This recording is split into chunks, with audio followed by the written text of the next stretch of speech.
Hello, and welcome to myfinanceteacher.org. In response to one of the viewers' comments, we're now looking at a selection of oil producers that you might be interested in based on the discounts that you are getting now in the oil industry, as well as attractive dividend yields. Before we continue, let me remind you guys to subscribe to the channel if you haven't, and click that bell notification. Thanks a lot. First of all, let's have a quick look at crude oil price itself. I think we're near the completion of an intermediate cycle, although it's not very clear to me how long is that cycle. One way to count the cycle is consider this whole period from summer last year until possibly 9th of March as one cycle, in which case it's a relatively extended one lasting for 278 days. And another way to look at it is to view it as two cycles here between summer and October last year, which would give us a short cycle of only 120 days, around 4 months instead of 6 months, which is a possibility as well. And we're now almost completing another cycle that has been going on since early October. That would give us 5.5 months, just under the usual duration for these cycles. Whichever way we look at it, I think nowadays, in general, over these weeks, while crude oil is relatively cheap, we're going to see a rare buying opportunity over the long term.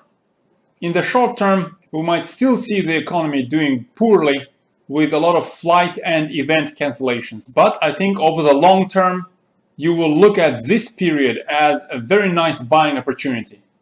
The last time crude oil was close to $26 was all the way back in 2016. And if you were to invest into crude oil around that time and hold for a couple of years, you'd have around 150% gains over a couple of years. I think we're having a similarly attractive opportunity here, provided that you invest into relatively stable companies that would not be destroyed by this substantial decline in crude oil price. So in this video, I want to have a look at a few, I think, top 20 of the largest oil producers in the world, and analyze how likely are they to cut their dividends. First of all, as I mentioned, you don't want to invest into small, especially shale oil producers, as those might go out of business if crude oil prices stay low for a while. So the first step in selecting your nice dividend-paying companies is to stick to established producers. And we are going to start with BP, looking at dividend history. Over the more recent history since early 2015, we see that BP did not cut their dividends. Not even in early 2016 or soon after that, when crude oil price dropped all the way down to $26. So that is a positive sign on BP.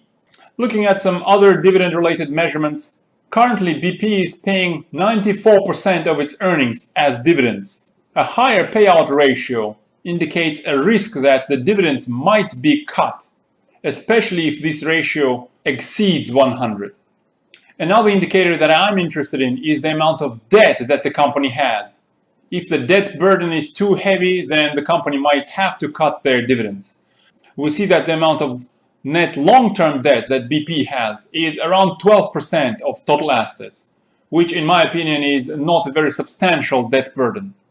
And looking at the history of payout ratio, in 2016-2017, when the earnings dropped with the low crude oil price, the payout ratio had even reached 400%, and even then BP didn't cut its dividends.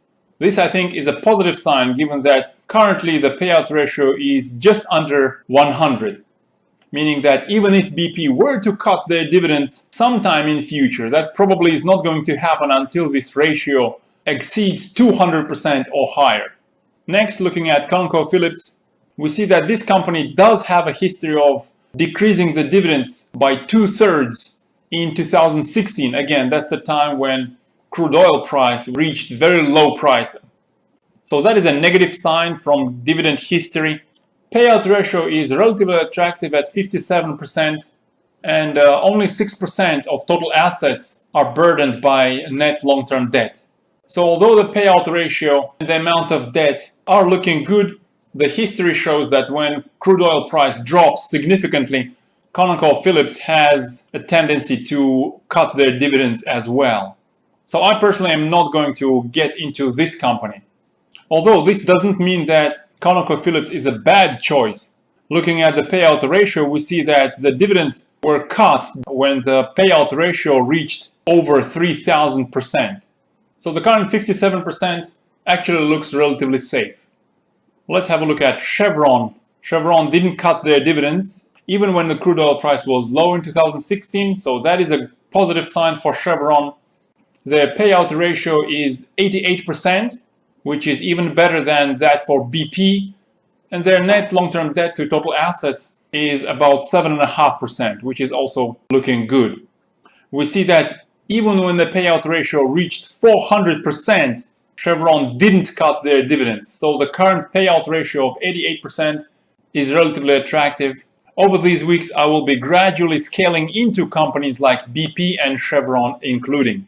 Next is Eni, the Italian company. We see that they do have a history of cutting dividends, so that's the first cautionary sign on Eni. The payout ratio is over 100%. I don't like to see that, to be honest, although net long-term debt to total assets is just around 5%. So due to the history of cutting dividends and relatively high payout ratio, I personally would not be buying Eni, but you gotta make your own decision, of course. EOG Resources looking good. Dividend is growing substantially over the recent years. They didn't cut their dividends in 2016 when the price of oil was quite low. The payout ratio is only 35% and long-term debt is only under 6% of total assets.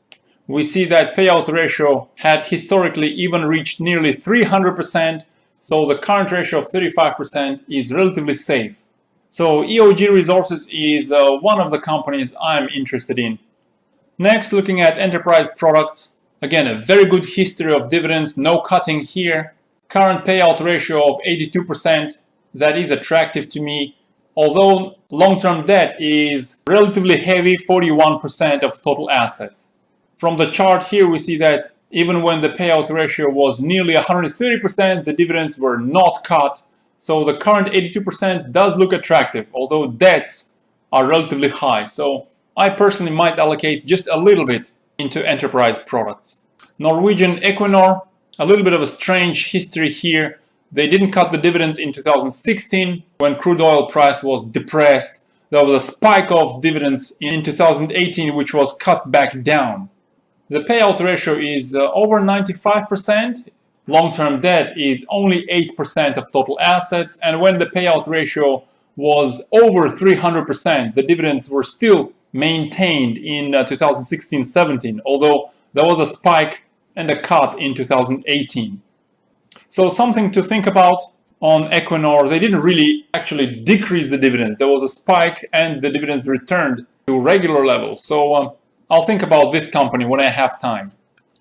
Petrobras, very irregular dividends. I don't like seeing that, although the payout ratio is very small, under 20%, whereas the long-term debt is nearly 22% of total assets. It's a little bit on the high side, so I personally will stay away from Petrobras. Royal Dutch Shell, very stable dividends in the recent history. The payout ratio is a little bit high, over 100%. But their long-term debt is only 8% of total assets. And in 2016, when the payout ratio nearly reached 250%, the dividends were still not reduced. So a current 109% of payout ratio might still be maintained, something to think about when you're considering Shell. Schlumberger, also stable dividends over the recent history, although the payout ratio is also somewhat high, over 130%. And long-term debt are over 22% of total assets. Although the dividends were not cut when the payout ratio exceeded 200%, the current payout ratio is not that far from recent high. So still something to think about. If I do allocate some capital to Schlumberger, that would be relatively small amounts. ExxonMobil, again, stable dividends in recent history. However, the payout ratio is 147%. Small ratio of long-term debt to total assets of only 6%. So although dividends were relatively stable, the payout ratio is currently somewhat high. So personally, I'm still considering whether to invest into ExxonMobil or not. And here we come back to BP again. So we are through the circle of these top 20 oil companies in the world. Let me know what you guys think. Do you believe that one of the best times to invest into the markets is when everything is depressed and sold at a discount? Consider this BP, for example, at the price of around $25. You get about $2.50 in dividends. That's about 10% in dividend yield.